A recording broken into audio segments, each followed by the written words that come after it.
And so my name is Lorenzo Gomez, and I wrote a book that I didn't think anybody was going to read called Tafolla, Toro.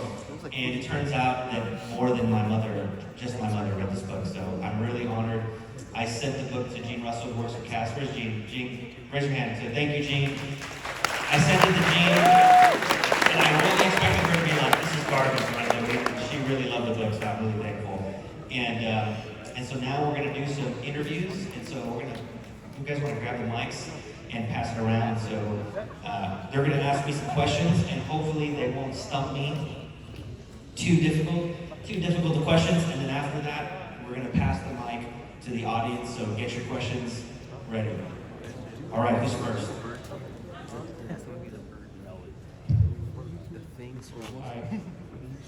Was there a specific person who made you want to share your story?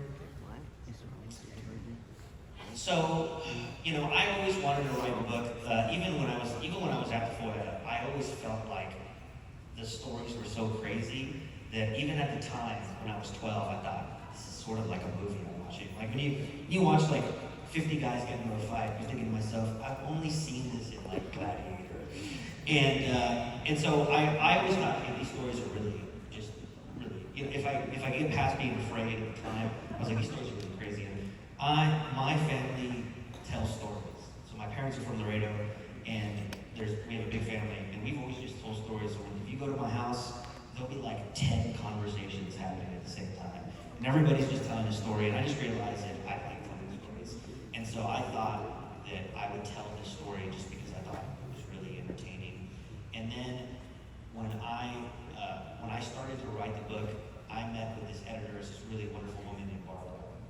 And she was the one that said, hey, instead of just writing a bunch of crazy stories, we need to make it helpful for your reader. So how do we introduce something to make it good for your reader and helpful? And that's when we came up with the notion of doing the letters and having it become a mental health book. And that way I can say, hey, let me use the therapy I've been through and all the things, the tools that I've learned, and go back into this really dark period of my life and turn it into something useful. And so it wasn't really just one person that made me think about writing it. I had always wanted to write it. It just became a lot easier after I started working on all my issues. So it made it a lot easier. Great question. What does your literary success mean to you? What does my literary success mean to me? Well, I'll tell you that, like everybody in life, I have a lot of insecurities that I have to work on. And one of my big insecurities is that I didn't go to college. And so I went to SAC.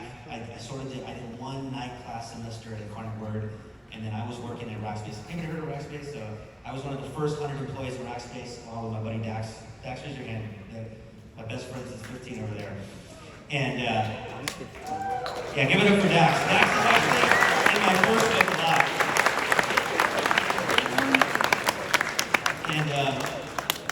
And so one of my insecurities was not going to college, because when I started working at Rackspace, they asked me to move to London.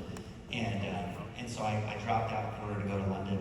And it was funny, my mom was very mad at me. She was like, you better not date any British girls. They talk funny. And I was like, Mom, I'm pretty sure I can't say that. It's sort of racist.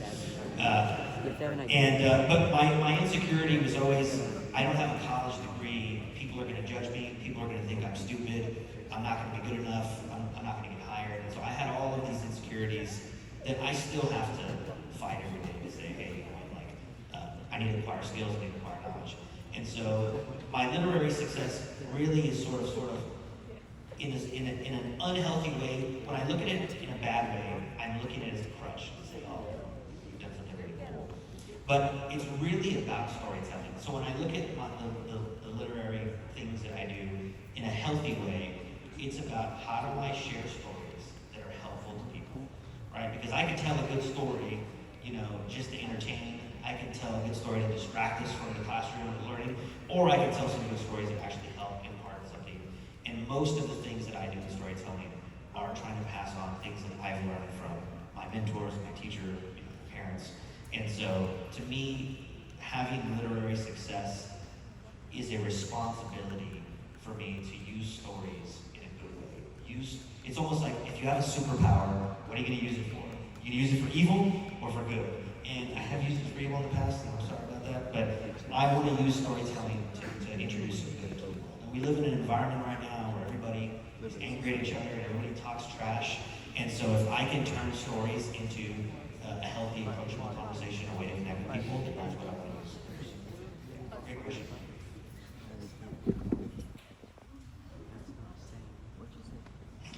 Oh, okay.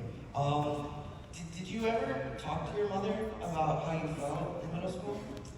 Wow, ladies and gentlemen, that's the toughest question of the morning. I never talked to my mother about any of those stories. You know, my mom once told me.